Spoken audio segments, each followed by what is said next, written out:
అందరూ రెండు చేతులతో స్తోత్రాలు చెప్పండి. స్తోత్రం స్తోత్రం స్తోత్రం స్తోత్రం స్తోత్రం. కరుణా సాగర యేసయ్యా కను పాపగనను కాచితివి. కరుణా సాగర యేసయ్యా కను పాపగనను కాచితివి. ఉన్నతమైన ప్రేమతో మనసును మహిమగా నిలిచితివి. ఉన్నతమైన ప్రేమతో మనసున మహిమగా నిలచితివి. కరుణా సాగర యేసయ్యా కను పాపగనను కాచితివి. యోగ్యత లేని పాత్రను నేను శాశ్వత ప్రేమతో నింపితివి. యోగ్యత లేని పాత్రను నేను శాశ్వత ప్రేమతో నింపితివి. ఒదిగితిని నీ కౌగిలిలో ఓదార్చితివి వాక్యముతో.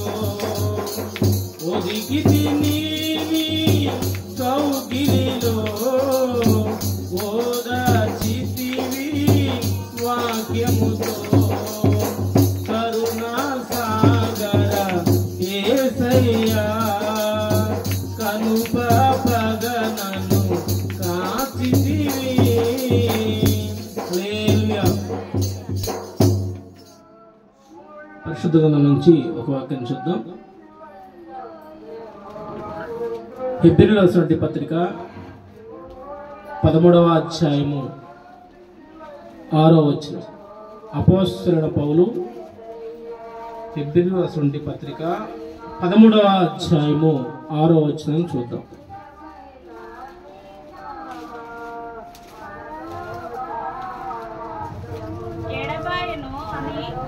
ఆయనే చెప్పను కదా. 13వ అధ్యాయము 6వ వచనం. కాబట్టి ప్రభువు నాకు సహాయకుడు, నేను భయపడను. నరమాత్రుడు నాకేమి చేయగలడు అని మంచి ధైర్యంతో చెప్పగలవారమై ఉన్నాము. చిన్న మాట ప్రార్థన చేసుకుందాం.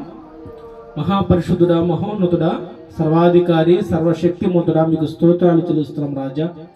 అయ్యా, గడిచిన కాలమంతా నీ మహాకృపతో ప్రేమతో మమ్మల్ని కాచి కాపాడి తండ్రి ఈ పరిశుద్ధమైన అయ్యా ఈ యొక్క దినాన్ని తండ్రి మాకు ప్రత్యేకంగా ఏర్పరిచి నీ సన్నిధిలో నిలిచే గొప్ప భాగ్యాన్ని ఇచ్చినందుకు నీకు కృతజ్ఞత వందనాలు స్తోత్రాలు చెల్లిస్తాను ప్రభువా. నీ బిడ్డలు ఎంతో అయ్యా ఆశతో సన్నిధికి వచ్చి ఉండగా నా తండ్రి ఇప్పటిదాకా పాటల ద్వారా, ప్రార్థన ద్వారా, ఆరాధన ద్వారా నీ నామానికి మహిమ తెచ్చుకున్నందుకు మీకు స్తోత్రాలు చెల్లిస్తున్నాం తండ్రి. చదవబడిన లేఖన భాగం నుంచి మీరు మాతో మాట్లాడండి.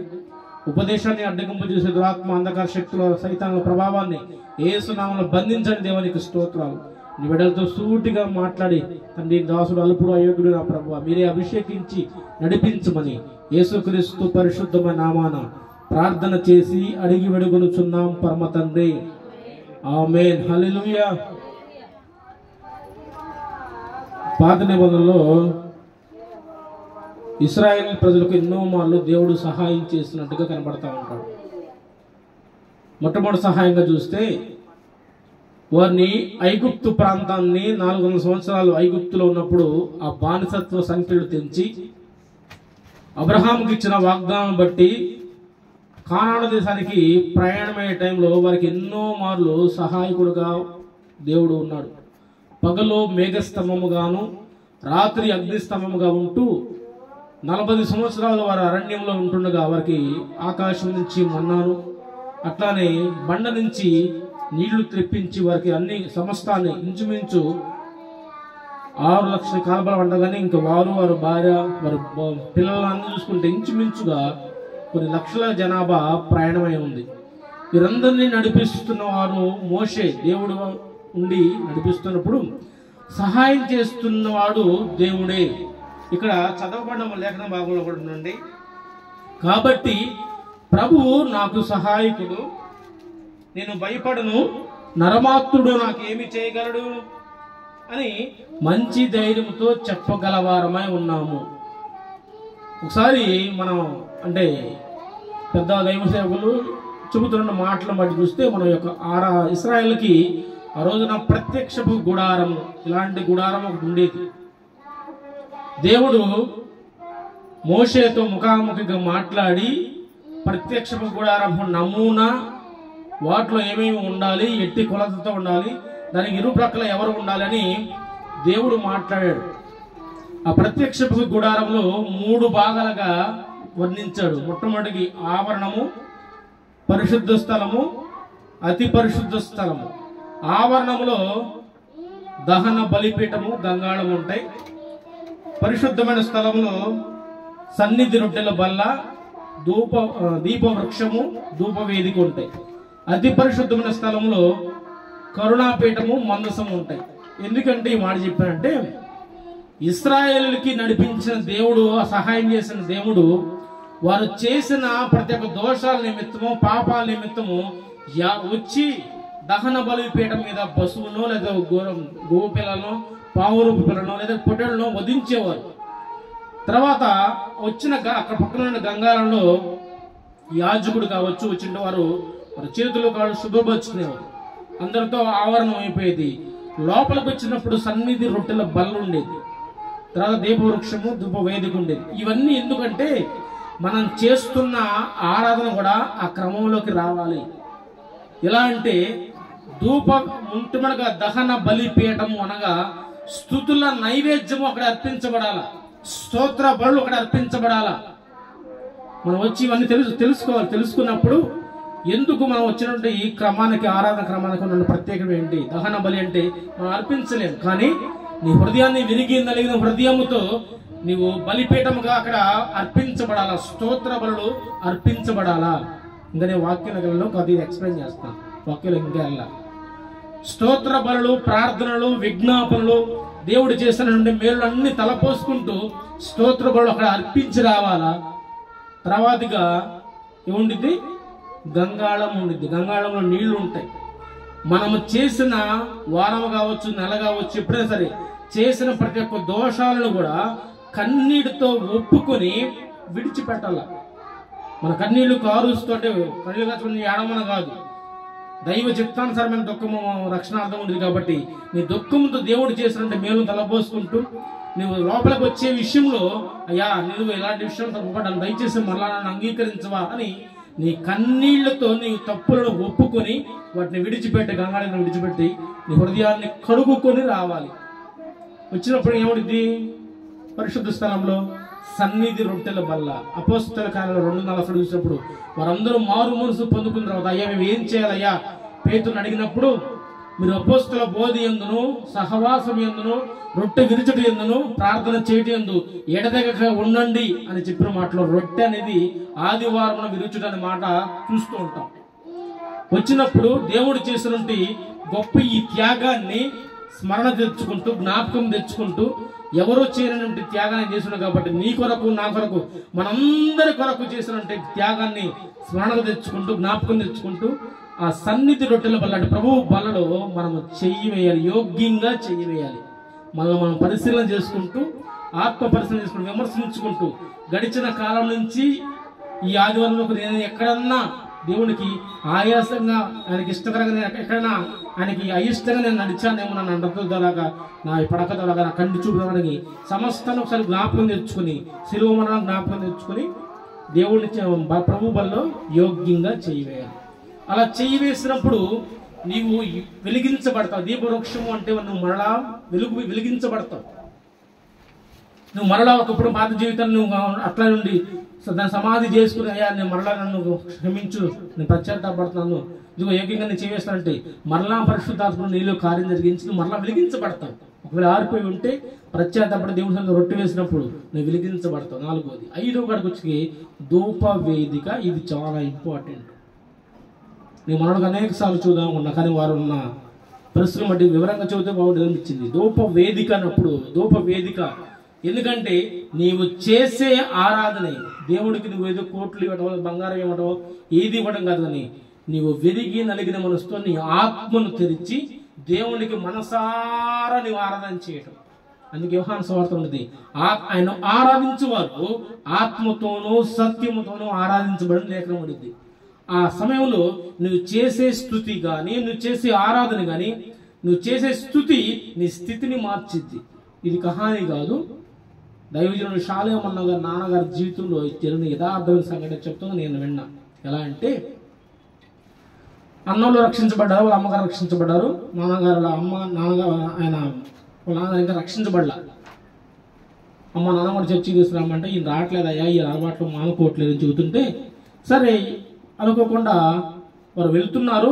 అడిగింది, అయ్యా మరి చర్చికి వస్తావు, మరి అందరూ మానుకుంటున్నా అందరూ మార్పు చెందుతున్నారు, నువ్వు ఒక్కడికి ఆగుతున్నావు అంటే చర్చికి వస్తా కానీ ఒకటి మాత్రం మానన్నాడు. ఏందయ్యా అంట, నేను మాత్రం నాకు దమ్ము కొట్టి వెళ్ళబడుతుంది కాబట్టి నేను అది మాత్రం మానుకోను, నువ్వు రమ్మన్నావు కాబట్టి వస్తానన్నంట. సరే అట్లానే రామంటే ఇట్లా అంటున్నాడు అయ్యా అంటే పర్లేదమ్మా ముందు రాని వచ్చినప్పుడు ఆయన మార్పు చెందాలని చెప్పి అన్న అనుకొని సరే రమ్మనమ్మా అని చెప్పాడు.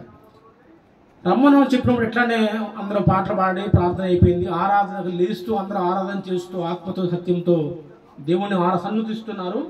ఈయనెందుకు మనసు పీకి ఒక దమ్ము కొట్టదని చెప్పి బయటికి పోయాడంట. బయటికి పోయాడని చెప్పి బయటికి పోయొద్దంటే బీడీ తీసాడు, పిలిపించుకుందని చెప్పి అట్లుంటే ఎక్కడో దూరం నుంచి ఒక కొంగలాగా తరుముకుంటా అటు వస్తా ఉందంట. సరేలేదే ఎవరో కొట్టుంటారో రాయి తీసుకొని కబ్బులు తీసుకొని అది తరుముకుంటే ఇటు వస్తుందని చెప్పి అనుకుంటా వస్తే వచ్చే కొద్దీ ఆ కొంగ రెక్కలంట, కొంగ కాదు వచ్చే కొద్దీ రెక్కలు చాపుకొని ఒక వ్యక్తి వస్తా ఉన్నాడంట. హల్లెలూయా. వచ్చి ఆ మందిరానికి ఆ పక్క గోడకి ఈ పక్క గోడకి చేతులు చాచి ఒక్కొక్కరి మీద తన చేతులు ఉంచి ప్రార్థన చేసి మధ్యలోకి వచ్చి అదృశ్యమైపోయింట. అది చూసిన వాళ్ళ నాన్నగారు బీడీలు కట్ట మొత్తం పెట్టి అప్పటి నుంచి ప్రభుని తెలుసుకుని అంతవరకు నమ్మకంగా సాక్షిగా ఉన్నాడు. హల్లెలూయా. ఎందుకంటే మనం చేసే స్తుతి ధూపవేదిక అంటే మన ఏదో పెదాలతో ఆరాధన చేయడం కాదు, ఆత్మతోనూ సత్యంతో ఆరాధిస్తూ అయ్యా ఇది నాకు ఇచ్చినంటే గొప్ప భాగ్యం అయ్యా, నేను ఆరాధన చేసుకోవడానికి ఇదే నాకు గొప్ప అవకాశము. ఎందుకంటే ఇంట్లో ఆరాధన చేస్తావా, ఇంట్లో టీవీలు పోవాలా, పిల్లలు పోవాలా, ఇరుగు పిల్లలు పోవాలా, కానీ నీకు ఒక దేవుడు ఒక మందిరాన్ని అనుగ్రహించదు. సరే ఇలా ఉన్నప్పుడు దేవుడు నీకు ఒక మందిరాన్ని ఒక సమాజంగా అందరూ చేరి స్తుతి ఆరాధించడానికి ఒక వేదిక ఉంది. ఈ ఆరాధన చేసే సమయంలో వాళ్ళు కళ్ళు జరుగుతున్నారు, వీళ్ళు కళ్ళు జరుగుతున్నారు, కళ్ళు ముట్టలేదు అని చెప్పి నువ్వు చూసుకోవడం కాదు. నాకు ఇచ్చిన ఈ సమయాన్ని నేను మనసారా దేవుని ఆరాధన చేసుకొని చెప్పి నిజంగా ఆరాధించి దేవుడు నీ జీవితంలో గొప్ప కార్యాలు మొదలు పెడతాడు. ఒకవేళ నువ్వు బలహీనంగా అయి ఉంటే నువ్వు బలపరుస్తాడు, కానీ దేవుని హస్తము ఆ సమయంలో తాకిద్ది. కూర్చోండి, దేవుని హస్తము నిన్ను తాకిద్ది. అంతేగాని మనం ఏదో కూర్చున్న ఆరాధన చేద్దాం అనుకుంటే కాదు. చివరిగా అతి పరిశుద్ధమైన స్థలంలో ఇక నుంచి వాక్యము చెబుతున్నప్పుడు దేవుని ఆత్మ కలిగి నడిపించబడుతున్నప్పుడు ఆ ఆత్మ ద్వారా నడిపించబడుతున్న వాక్యాలు నీ హృదయం తాకినప్పుడు నీ మార్పు చెందుతావు. మనుషులుగా మాట్లాడితే అది వ్యర్థము, కానీ దేవుడు ఆత్మ కలిగి మాట్లాడుతున్నప్పుడు నీవు కనుక నీ హృదయాన్ని దేవుడికి ఇవ్వగలిగితే, నీవు చెబుతున్న వాక్యాన్ని సరిచేసుకుని నీ యొక్క వాక్యం చెబుతున్నప్పుడు నీ జీవితంలో సరిచేసుకుని మార్పు చెందితే నీవు ఖచ్చితంగా దేవుడికి ఇష్టకరంగా ఉంటావు. దేవుడిని దీవించడం కూడా సమర్థుడు. అంతేగాని నీ వాక్యానికి లోబడక నాకు సహాయం రావడానికి ఎవరు సహాయం చేయడంటే ఎంతకాలం ఉన్నా నువ్వు అక్కడే ఉంటావు. అందుకే ఇప్పుడు వాక్యం వద్దాం. చూడండి, ప్రభువే నాకు సహాయకుడు, నేను భయపడను. నరమాత్రులు నాకేం చేస్తారు అని ప్రశ్న వేసి నేను ఇలాగ ధైర్యంగా ఇలా ఉంటానయ్యా అని తను తాను అనుకుంటూ ఉన్నాడు.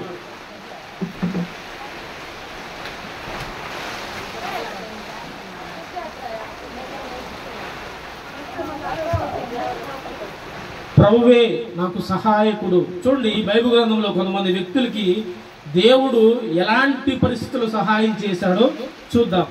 ఆదికాండము 21వ అధ్యాయము 17 నుంచి చూడండి. ఆది కాండము 21వ అధ్యాయము 17వ వాక్యం నుంచి చూడండి. దేవుడు ఆ చిన్నవాని మొరను వినును. అప్పుడు దేవుని దూత ఆకాశము నుండి హాగరును పిలిచి, హాగరు నీకేమొచ్చింది? భయపడకము, ఆ చిన్నవాడు ఉన్న చోట దేవుడు వాని స్వరమును విని ఉన్నాడు. నీవు లేచి ఆ చిన్నవాడిని లేవనెత్తి నీ చేత పట్టుకును, వానిని గొప్ప జనముగా చేసిదని ఆమెతో అన్నాడు. చాలు చూడండి, ఇక్కడ చదవబడిన లేఖన భాగంలో కొంచెం మనం చూస్తే శారాకి దాసురాలు కూడా ఉంటే హాగరు, ఆడవాళ్ళు మావాళ్ళు కాదు, తిడుతున్నాను మాకండి. ఒకప్పుడు అయ్యా నాకు గర్భఫలం లేదు, నాకు ఇంకా గర్భం రాదు, పిల్లలు కానీ అవకాశం ఉండదేమో, ఎన్నాళ్ళ నుంచి మనం నిరీక్షణతో ఉన్నాము కానీ మనకి ఇంకా పిల్లలు పుట్టలేదయ్యా, ఇదిగో నా దాసురాలు ఉంది హాగరు, ఆమెతో నీవు వెళ్ళు అని చెప్పి ఉన్నప్పుడు అబ్రహాము తనతో కూడినప్పుడు ఆమెకి ఇస్మాయిల్ అనే ఒక కుమారుడు పుడతాడు. ఆ తర్వాత శారా మరలా నొచ్చుకునిద్ది, నీచురాలు నన్ను నీవు నీచంగా ఎంచావు, నన్ను ఇంకా అవమానపరిచావు అంటే చెప్పింది తానే, మళ్ళా అవమానపరిచింది తానే. అయితే ఇస్సాకు జన్మించిన తర్వాత ఇదిగో నీకే నీ సంతానం ఏంటి, ఇస్సాకు వలన నీ సంతానం కాబట్టి ఇదిగో ఈ ఇస్మాయిల్ని హాగరును విడిచిపెట్టేసేయి, వాడిని ఇక్కడ వద్దు వాడిని పంపించి అని చెప్పి శారా అనిద్ది.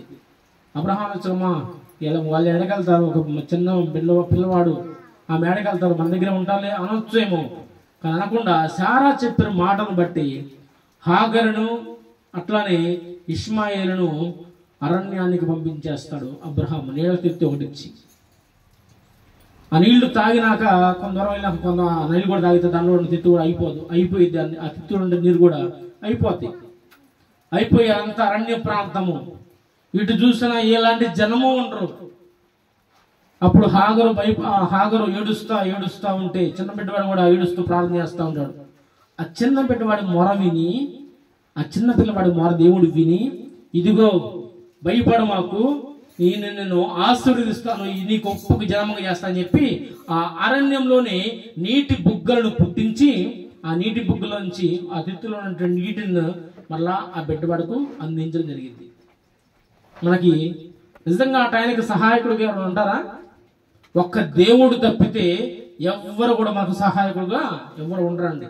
ఈ రోజున మనం అనుకుంటవచ్చు, నా బంధువులు ఉన్నారులే, నా రక్త సంబంధికులు ఉన్నారులే, లేకపోతే నా కులమోరు ఉన్నారులే అని నువ్వు అనుకుంటూ ఉండవచ్చు, కానీ నీకు ఎవ్వరు కూడా సహాయం చేయరు. వారు చేయగల సహాయం ఉంటే వారు కొంచెం నిజంగా దీనులై ఉంటే నీకు సహాయం చేసే అవకాశం ఉండిద్ది.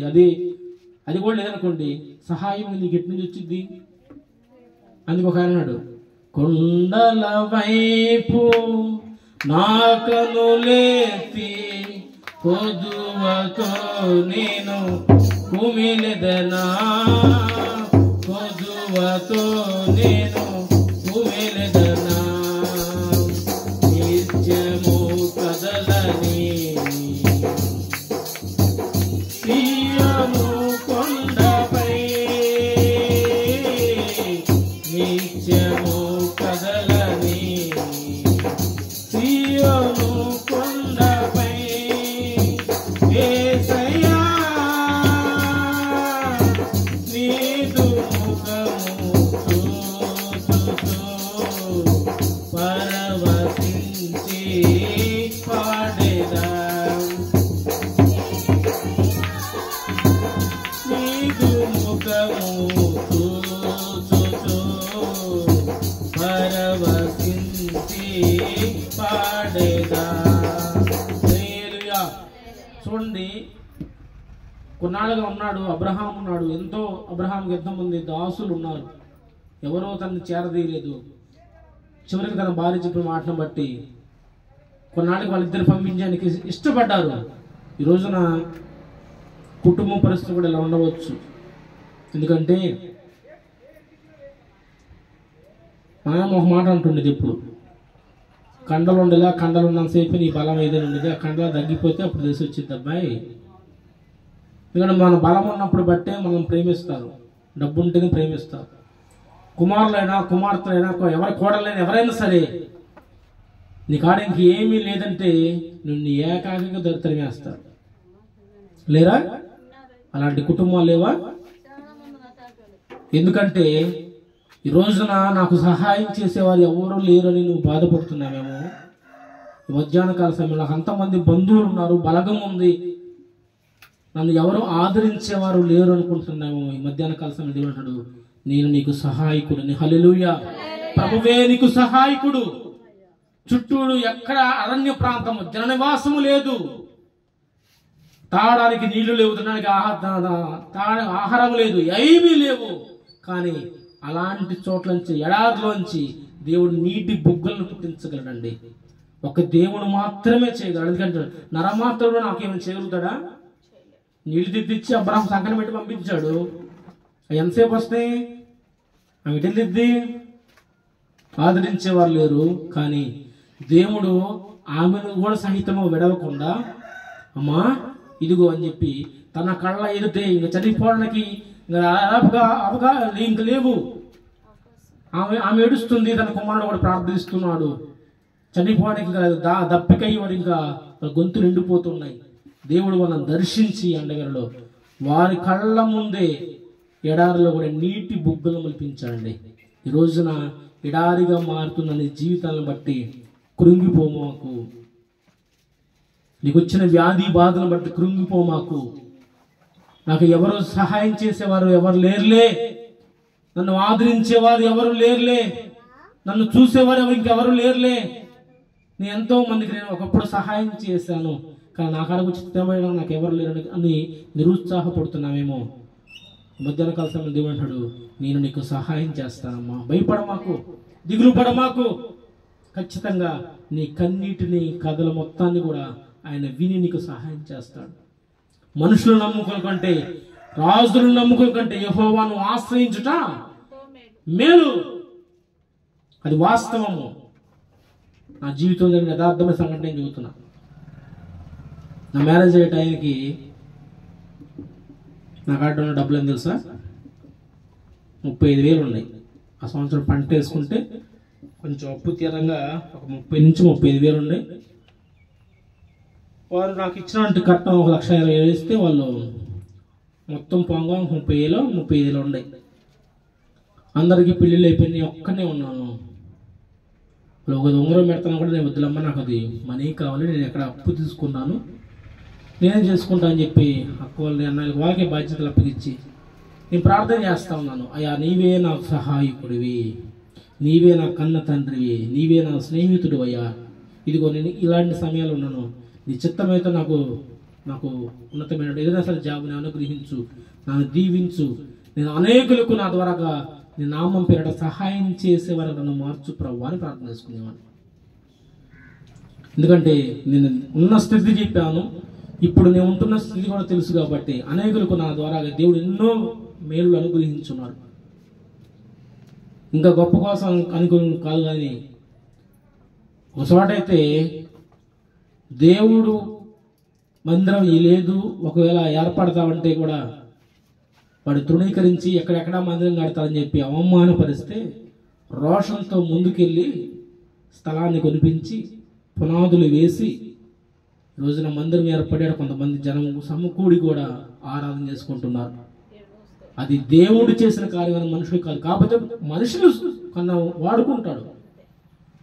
నువ్వు ప్రార్థన చేస్తావయ్యా, నాకు సహాయం వచ్చిస్తావయ్యా అనుకుంటాడు. కానీ దేవుడు ప్రేరేపిస్తాడు వాళ్ళని, అమ్మా పలానా వ్యక్తుల ఆపదలు ఉన్నారు అని నీకు ఆ బుద్ధి పుట్టించకపోతే నువ్వు కూడా సహాయం చేయరు తెలుసా.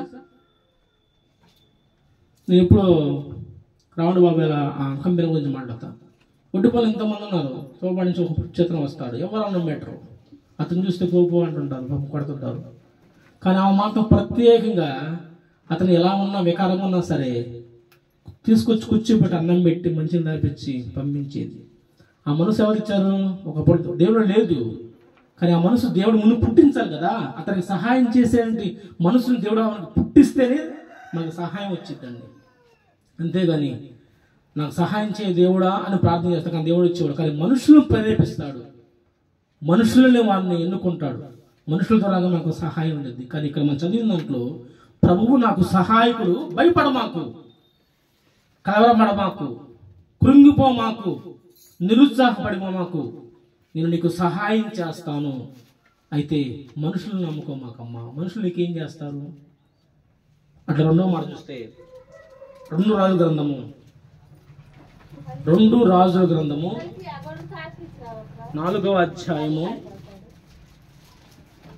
2 రాజుల గ్రంథము 4వ అధ్యాయము 2వ వచనము. ఎలీషా నా వలన నీకేమి కావాలను? ఎలీషా అంటాడు, నా వల్ల నీకేం కావాలి? నీ ఇంటిలో ఏమి ఉన్నదో, నీ ఇంట్లో ఏముందో అది నాకు తెలియజెప్పు. అందుకామె నీ దాసురాలైన నా ఇంటిలో నూనె కుండే ఒకటి ఉన్నది, ఒక నూనె కొండ మాత్రమే ఉందయ్యా, అది తప్ప మరి ఇంకేమీ లేదన్నాడు. చూడండి, అక్కడ ఒక విధురాని రోజు ఎలీషాతో అంటుంది, అమ్మా నేనేం చేయగలను? నేను దైవజనుడిని, నా వల్ల ప్రార్థన సహాయం మాత్రమే నీకు అందిద్ది, కానీ నేను నీకేమన్నా డబ్బులు ఇవ్వగలనా? అయితే నా నుంచి నువ్వు ఏం ఆశిస్తున్నావు చెప్పమ్మా. అక్కడ పరిస్థితి అంటే ఒక భర్త ఉన్నాడు, భార్య, వారికి 2 బిడ్డలు. భర్త చనిపోతాడు, భార్య ఉండి తన 2 కుమారులకు కుటుంబానికి అప్పులు అవుతాయి. అప్పులైతే, అయ్యా ఇదిగో మేము అప్పులై ఉన్నాము, నా 2 కుమారులకి అప్పు తీర్చకపోతే నా 2 కుమారులను తీసుకువెళ్తారంట అయ్యా అని కన్నీళ్ళతో వచ్చి దైవజనుడి దగ్గరికి వచ్చి మొరపెడుతుంటే, అమ్మా నేనేం చేస్తాను? సరే నీ కాడ ఏముందమ్మా అని ప్రశ్న వేసినప్పుడు, అయ్యా నా కాడ ఒక్క నూనె కొండ మాత్రమే ఉందయ్యా. అవునా? సరే, దాని ద్వారా కానీ దేవుడు నీ ద్వారా అద్భుతం చేస్తాడు.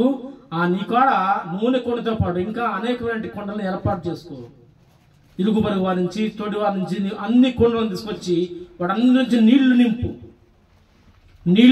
నేను ప్రార్థన చేస్తాను, ఆ నీళ్ళను సహితంగా నూనెగా మార్చబడింది, అది అమ్ముకొని నీ అప్పు తీర్చుకోమా అన్నాడు. ఈ రోజున దేవుడు అంటున్నాడు, నీ వద్ద ఏముంది? ప్రార్థన అనే ఆయుధం మనకు ఉండాలి, విశ్వాసం అనే ఆయుధం మనకు ఉండాలి. అవి లేకపోతే కృంగిపోతాం. అప్పులైనా కరోనా పడిపోయి చెప్పి ఆత్మహత్యలు చేసుకునే వాళ్ళు మంది. మేము ఉంటున్న సమాజంలో కూడా కొన్ని లక్షల అప్పులయ్యి అంట, తీర్చే తనకు అవకాశం లేదు. ఇరుగు వచ్చి అడుగుతుంటారు, తను దోషిస్తూ ఉంటారు, కాబట్టి అవమానం లేక ప్రభువు ముందు దాగి చనిపోయాడు. ఈ రోజున మన సమాజం కూడా జరుగుతూ ఉంటాయి. ముఖ్యంగా క్రైస్తవ బిడ్డలు మీకు ముఖ్యంగా చెబుతున్నాను, విశ్వాసాలు చెబుతాను మీకు ముఖ్యంగా. మీరు అప్పు చేయదలుచుకుంటే ముందు ప్రార్థనగా చూసుకోండి, అప్పులు మాత్రం ఇవ్వకండి. ఒక ఇచ్చిన అది మీకు మళ్ళా తిరిగి రాదులే అన్నప్పుడు ఇచ్చేసేది. అక్కడ పేదవాళ్ళకి అయితే ఎందుకు చెబుతాను ఈ మాట అంటే, స్నేహంగానే ఉంటాం, కానీ అవి అడిగే టైంలో ఇస్తామని చెప్పుకుంటారు, కానీ వీళ్ళ అవసరాలు ఉంటాయి కదా. దాన్ని బట్టి ముందు నీ ప్రార్థనకి ఆమెకు నీ సహవాసం తగ్గిపోయింది. కాబట్టి ఎందుకు చెబుతున్నానంటే, మేము ఆవిడ చేశాను కాదు, ఇలాంటి చాలా జరుగుతుంది. ప్రార్థనగానే చూడండి. ఉన్న సహవాసాన్ని బట్టి నీ ద్వారా మళ్ళా వేరే దోషాలు మాట తెచ్చుకోమాకండి. ఇక్కడ అంటున్నాడు, ఎలీషా అంటున్నాడు, అయ్యా నేను ఇలాంటి పరిస్థితుల్లో ఉన్నాను, నాకు సహాయం చేయవా అని ఆయన కడిగి వచ్చి మన పెట్టుకుంటుంది. మా అయితే నాకున్నటువంటి దేవుని శక్తిని బట్టి ఇదిగో నీకు సహాయం చేయగలుగుతారు, అది దేవుడు సహాయం చేస్తాడు. అయితే నీ దగ్గర ఉన్నదాన్ని నాకు చూపించు. ఈరోజు మనం చూపించలేకపోతున్నాం, ప్రార్థన అనే అంశాన్ని చూపించలేకపోతున్నాం. మన సహాయం కానీ ఇతరుల మీద ఆధారపడుతున్నాం, కానీ అయ్యా మోకాళ్ళు వేసి దేవుడి సన్నిధిలో మొరపెట్టి సహాయము నీవేనా సహాయకుడు కదా. 46వ కీర్తన మొట్టమొదటి చూస్తూ ఉంది ఆ మాట. 46వ కీర్తనలో 46వ కీర్తనలో ఉండి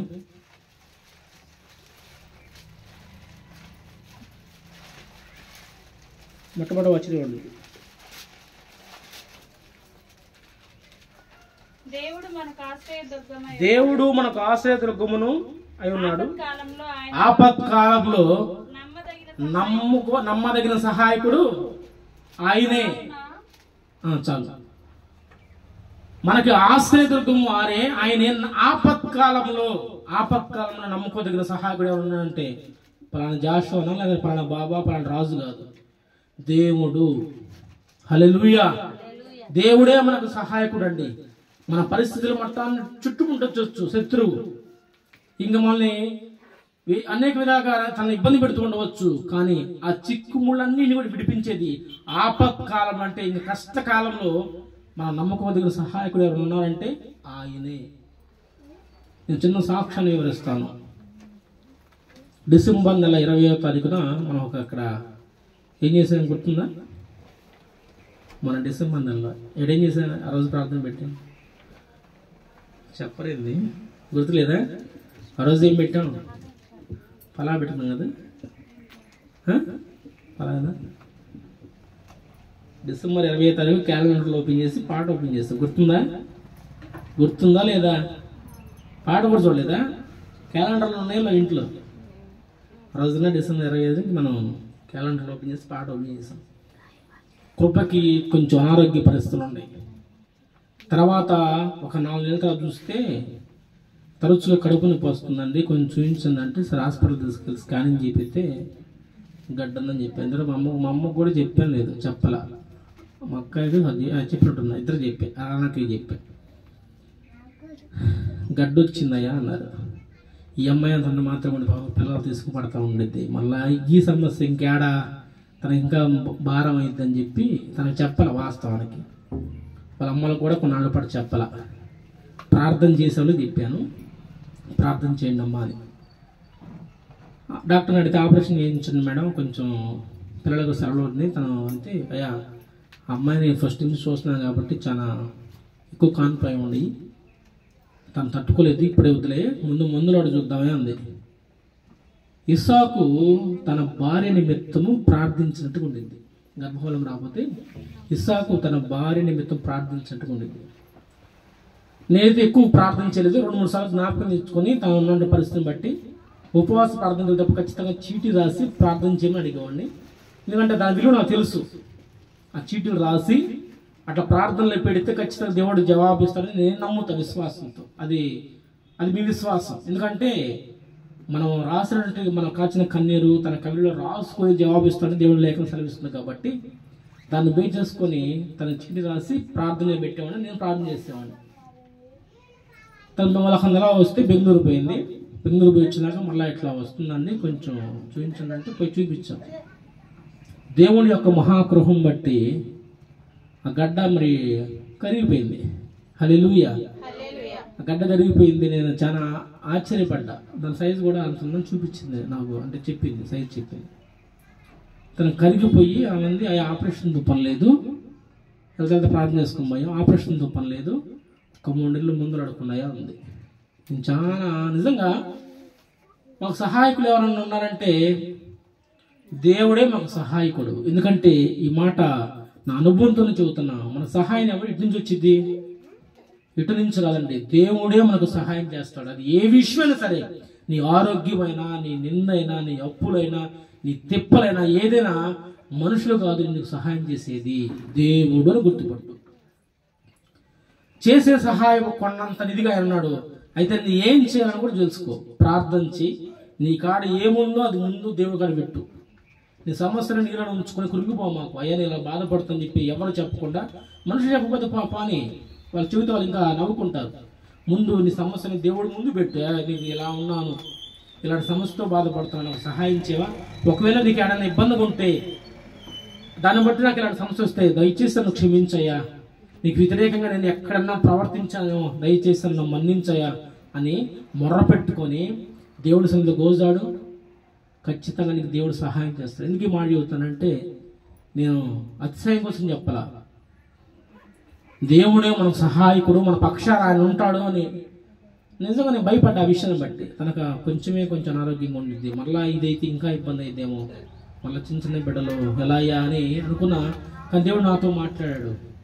ఎందుకంటే నువ్వు దేవుడిలో ఉన్నావురా, నువ్వు దేవుడు చేస్తున్నావు, నేను నీ పని చేయలేనా, నీకు ఖచ్చితంగా నేను సహాయం చేస్తాను అని దేవుడు నాతో మాట్లాడి నన్ను బలపరిచి ఇంకా దాన్ని బట్టి నేను ప్రార్థన చేయలేదు. మనం చూపిస్తే అంటే సమస్యలు రావని చెప్పట్లా, వస్తాయి, కానీ ఆ సమస్యలను బట్టి కుంగిపో మాకు, అధైర్యపడ మాకు, వాటిని బట్టి ఎక్కడ నిరుత్సాహపడమో మాకు.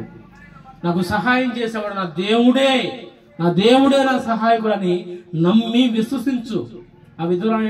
ఆ స్త్రీ, అయ్యా నా కాడికి ఇదిగో ఉన్నాయా, ఒక్క మట్టి పాత్రే ఉన్నాయా అని చెప్పి తీసుకెళ్ళి ముందు పెట్టింది. తనతోనే ఉన్నటువంటి నీళ్ళు మొత్తం నింపింది. ఆ నీళ్ళే నూనెగా మార్చి అమ్మి తన అప్పును తెచ్చుకున్నాడండి. దేవుడి సేవకుడిని విశ్వాసం ఉంచు. ముందు దేవుడు, తర్వాత దేవుడికి ప్రతినిధిగా ఉన్నట్టు సేవకుడి విషయంలో కూడా నేను ఖచ్చితంగా నీవు అలాంటి జ్ఞానం కలిగి ఉండు. ఆ ఆయుర్ చేతి తగ్గిద్దంటావా, మనం ఎంతమందిలో పోతున్నా, పెద్ద సంఘాలు ఆడపోతే ఆడకపోతేనే జరుగుతాయి కార్యాలు, ఏడకపోతే జరగవంటే అది నీ అవిశ్వాసము. ఇల్లు నీ కాదంట్లా, వాక్యాన్ని విను, తెలుసుకో, దేవుని పరిపూర్ణంగా హత్తుకో అన్న కూడా ఒక మాట ఉన్నాడు. మరి పిచ్చోళ్ళారా, ఏ కాడకు వచ్చి మీరు వచ్చి నా తల మీద చేయబట్టండి, నా తల మీద చేయబట్టంటే నేను ఇవాళ ఉంటాను, రేపు పడతా. రేపు మీరు నా కరెక్టే అనుకోండి, మీరు ఖచ్చితంగా భ్రష్టులు అయిపోతారు, అవిశ్వాసంలో జారిపోతారు, మన లోకంలో కలిసిపోతారు. అదే కనుక మీరు దేవునితో కలుసుకుంటే, దేవునితో మీరు ట్యూన్ చేసుకోగలిగితే, దేవునితో నువ్వు ప్రార్థించగలిగితే, దేవునితో నువ్వు సహవాసం చేయగలిగితే, నువ్వు ఆయన హత్తుకురా, నిన్ను ఎవ్వరు కూడా కదిలించరు. ఎలాంటి సమస్య వచ్చినా, అప్పు అయినా, నిందైనా, ఎలాంటిది వచ్చినా సరే నిన్ను ఎవ్వరు ఏమి చేయలేరు. అలా ఉన్నామా విశ్వాసం కానీ చెబుతాను. అది నాటుకుపోయింది ఆ మనసులో. దైవజనం మంచిదే, దైవజనం ప్రేమించడం మంచిదే, వారిని మనము గౌరవించడం మంచిదే, వారి చేత ప్రార్థన చేసుకోవడం మంచిదే, కానీ వారికంటే ముందు దేవుడు. హాగర్కి ఎవరున్నారు? అబ్రాహాము ఉన్నాడా? ఇంచుమించు కొన్ని సంవత్సరాలు పిల్లవాడిని వదిలిపెట్టి, భార్యను వదిలిపెట్టి, భార్య అంటే తనకు ఉపపత్తి అనుకోవచ్చు, వదిలిపెట్టి ఆ మొత్తాన్ని విడిచిపెడితే హాగర్కి ఎవరండి దిక్కు? పేద విధవానికి ఎవరు దిక్కు? ఎవరండి దిక్కు? దేవుడే దిక్కు. మూడో మాట చూద్దాం, అర్థమవుతుంది నా మాటలో. 2వ దినవృత్తాంత గ్రంథము 20వ అధ్యాయము 12వ వచనం చూడండి. 2వ దినవృత్తాంత గ్రంథము 20వ అధ్యాయము. మా దేవా అదే మా మీదకు వచ్చి గొప్ప సైన్యంతో యుద్ధము మా మీదకు వచ్చు ఈ గొప్ప సైన్యముతో యుద్ధము చేయుటకు మాకు శక్తి చాలదు, ఏమి తోచుటకు మాకు తోచదు, ఏమి చేయుటకు మాకు తోచదు, నీవే మాకు దిక్కు. ఈ మాట్లాడుతుంది ఎవరండి? యెహోషాపాతు మాట్లాడుతున్నాడు. తన రాజ్యం మీదకి గొప్ప సైన్యం రాబోతుంది. అందరూ వచ్చి ఆ నైట్కిగా వారి మీద యుద్ధం చేయడానికి రెడీగా ఉన్నారు. ఒక చిన్న తాకిది పంపించారు, చదువుకో, మీ మీదకి మేము రాబోతున్నామని. దేవుని సన్నిధిలో అంతే ఉంచి ప్రార్థన చేస్తే, అయ్యా ఇదిగో గొప్ప సమూహం వస్తున్నారు, మాకైతే ఏం చేత కాదు, మాకైతే ఏమీ చేత కాదు, నీవే మా దిక్కు. ఆ మాట చాలా ఇంపార్టెంట్. ఈ రోజున నీ మీదకి 100 మంది రాని, 100 మంది పోయి కరెక్ట్గా పోతే ఉంటావా? పుట్టవతలేస్తారు. అదే కనుక వెళ్ళకుండా ప్రార్థన చేసి, అయ్యా నా మీదకి దుమ్మిగా రాబోతున్నారు, నీవే మా దిక్కయ్యా, నీవే మాకు ఆశ్రయము, నీవు తప్పితే మాకు సహాయం చేసేవారు ఎవరు లేరు అని కనుక మనం చెప్పుకోగలిగితే ఖచ్చితంగా దేవుడే నీకు సహాయకుడు. యెహోషాపాతు చేసినటువంటి ఆ ప్రార్థన దేవుడు విని దేవుని యొక్క దూతను పంపించి నైట్కు మొత్తాన్ని కూడా కత్తులతో హతముంచినట్టుగా అక్కడ రాయబడింది. అందుకన్నా ఈ పాట రాసుకున్నాడు. నా పక్షమును నీవు వహించి మూకుల నోళ్ళు మోయించినావు, నా పక్షమును నీవు వహించి మూకుల నోళ్ళు మోయించినావు వీరుడవై నీవు నాకుండగా వీరుడవై నీవు నాకుండగా నేనేలా భయపడదును నాకింక దిగులేలను భయపడదును నాకింక దిగులేలను సైన్యములకు అధిపతి నీకేగా నా స్తుతి నా సైన్యములకు అధిపతి నీకేగా నా స్తుతి ప్రియమైన దేవా యేసయ్యా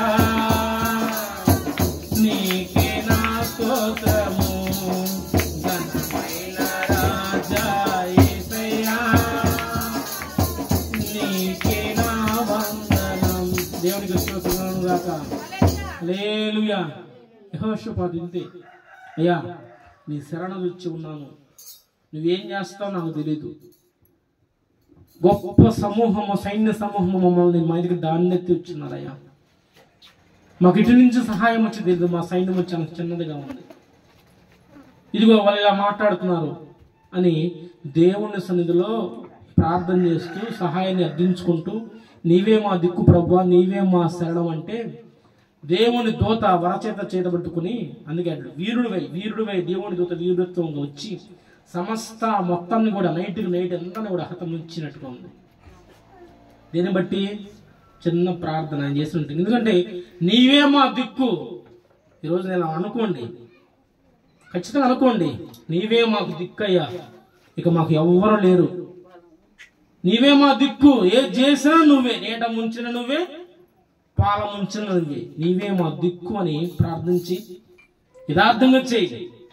మనసారా దేవునితో నువ్వు మాట్లాడు, అంతేగాని ఒక పక్క ఫోన్తోనో ఒక పక్క ఇంట్లోతోనో ఒక పక్క ఒక్కనో సీరియల్ మీద పెట్టి వేసి కనుక నువ్వు ప్రార్థన చేస్తే ఆ ప్రార్థన దేవుడు ఉంటాడా? కన్నీటితో మొడపెట్టు, అలాంటి అనుభవం నీకు ఉండాలి. కన్నీటితో దేవుని సన్నిధిలో గోజాడు, నీ సమస్యను బట్టి ఇతరులకు చెప్పుకున్నావు అనుకో అని అవుతారు. తిక్క బాగా అడిగింది మనకి ఏవి ఎగిరిందో అసలు పట్టా మాకు ఏమన్నాయి పట్టాదాకా ఏదైనా అవ్వాల అనుకుంటారు, పైకి చెప్పరు, అనుకుంటారు, లోపల అనుకుంటారు. కానీ ఆ మాట ఏదో దేవుని సన్నిధిలో మొరపెట్టు. నా గురించి ఎన్నో తెలుసా, నా గురించి చాలా వస్తాయి, నేను నవ్వుకుంటా ఉంటా. ఎందుకంటే వీడి నిన్నగా మొన్న ఎట్లా ఉన్నాడు, ఇప్పుడు ఎట్లా ఉన్నాడు, అసలు ఇన్ని ఎట్లా తొక్కుదామా, లేదంటే వీడికి ఉన్న సమస్యలను బట్టి నవ్వుకుంటూ ఉంటారు. నేను అక్కడైనా సరే ఎక్కడైనా సరే ప్రశాంతంగా ఉంటా. ఎందుకు తెలుసా, నాకు దేవుడు ఉండగా నేను ఎలా భయపడతాను. ఇచ్చినవాడు ఆయనే, నాకు ఇట్లా పోషిస్తున్నవాడు ఆయనే, సమస్తము చేయగల దేవుడు ఆయనే, నాకు ఆయనగా సహాయకుడు ఆయన చాలు. ఆయనే మా నాన్న, ఆయనే నా తండ్రి, ఆయన నా బంధువు, ఆయన నా స్నేహితుడు అని నా తీర్మానం నేను నిర్ణయించుకున్నా. ఈరోజు మనము నీవేనయ్యా మాకు దిక్కు అని ప్రార్థించి ఖచ్చితంగా నీకు సహాయం చేయకుండా మానడు. అందుకని సామెతలు దేవుడిది, నీ భారము యెహోవా మీద మోపుము. మా మాయ పొద్దున్నే పెడగల మాతుంటాడు, నా బలి నవ్వుతాడు. ఓ బండి కొనుక్కో మా ఆయన తీసుకెళ్ళి ఒకసారి గడేసిరా అంట. అదే తట్ట మనలో ఒక ఎత్తండి, అదే తట్ట ఒక మనలో ఒక ఎత్తండి కింద పడతాం. అందుకే గలతీల పత్రిక 6వ అధ్యాయం చూడండి, గలతీలు రాసిన పత్రిక 6వ అధ్యాయము, గలతీలు రాసిన పత్రిక 6వ అధ్యాయము 2 నుంచి చదవండి.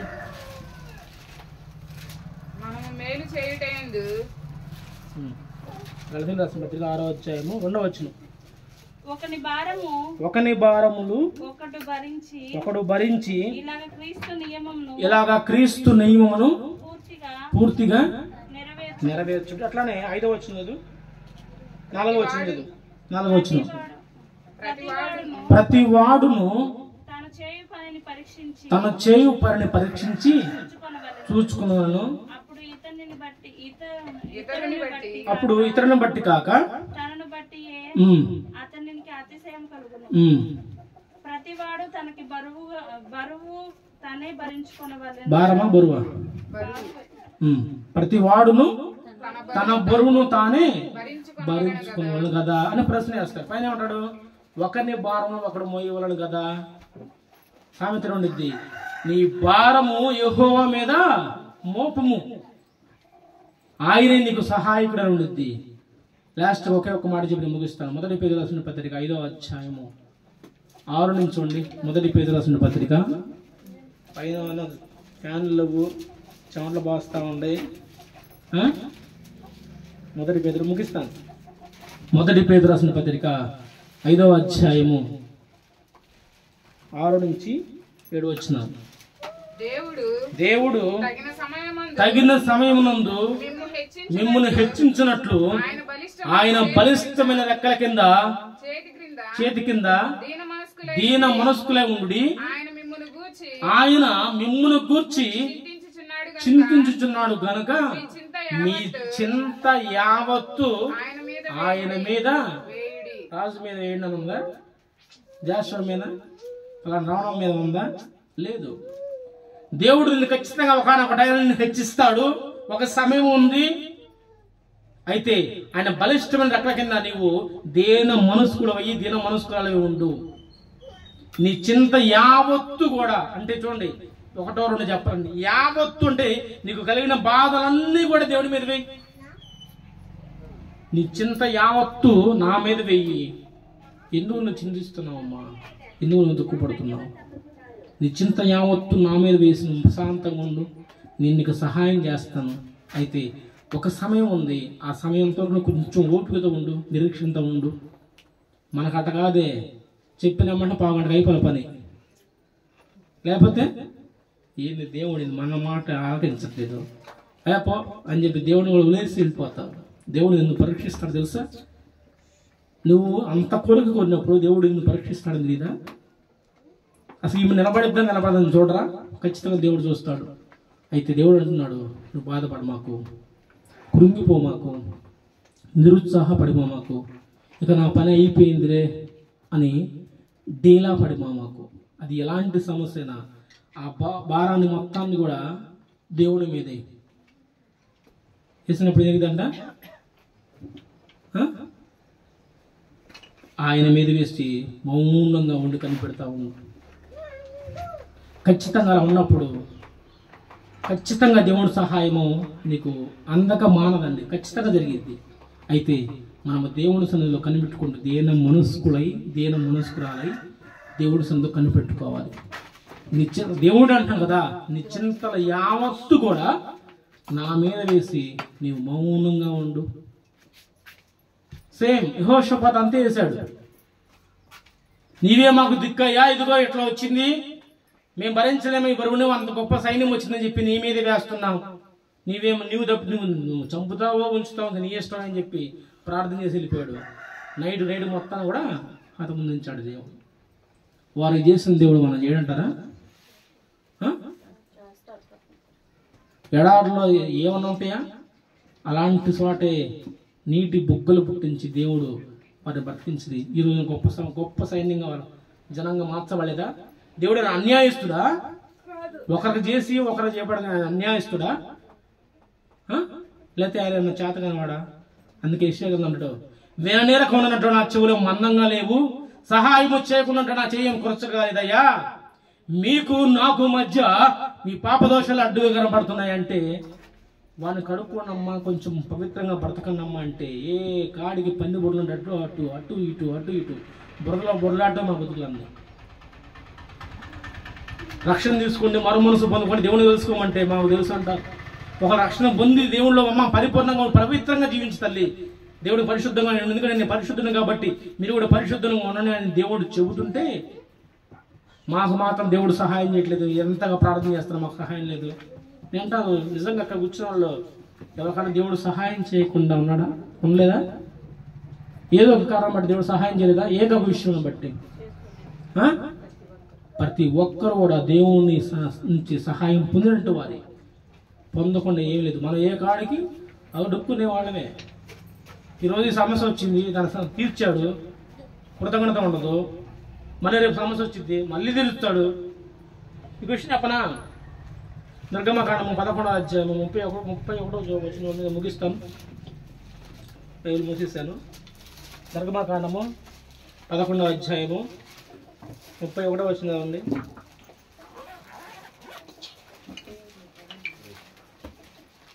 అదేనా అంటే మాంసపు సందులో నుంచి వారు పండ్ల సందులు. ఒక్క నిమిషం ఉన్నాము.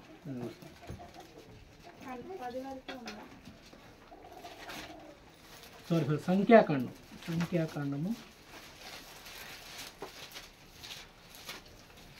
11వ అధ్యాయము 33వ వచనం. సంఖ్యాకాండము 11వ అధ్యాయము 33వ వచనం. ఆ మాంసము ఇంకా వారి పండ్ల సందులో ఉండగానే అది నమలక మునుపే యెహోవా కోపము జనుల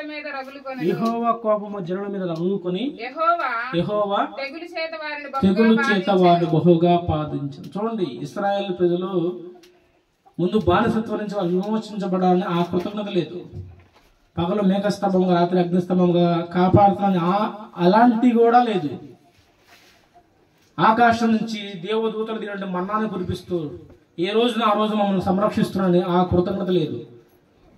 మన్నాను కురిపించినట్టు ఆకాశం నుంచి బండ నుంచి నీళ్లు ఇస్తున్నాడని ఆ కృతజ్ఞత లేదు. ఏ కాలం అంటారు, అయ్యో మేము ఐగుప్తులో ఉంటాం, అలాంటి మోసం తిన్నామే, అలాంటి కాయకూరలు తిన్నామే, ఇలాంటి ఆకుకూరలు తిన్నామే, ఆ కాకరకాయలు తిన్నా ఇవి అనుకుంటారు.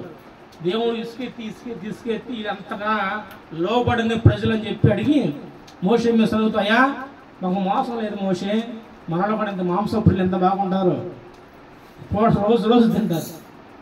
మనసారి వార్షికోత్సవాలు కోడసారి మీరు ఇస్తే నేను ప్రతిరోజు మోసం తింటాను చెప్పాడు. వాళ్ళ ఇంటి నుంచి వాళ్ళ సీరియస్ తోమదంతా వచ్చింది.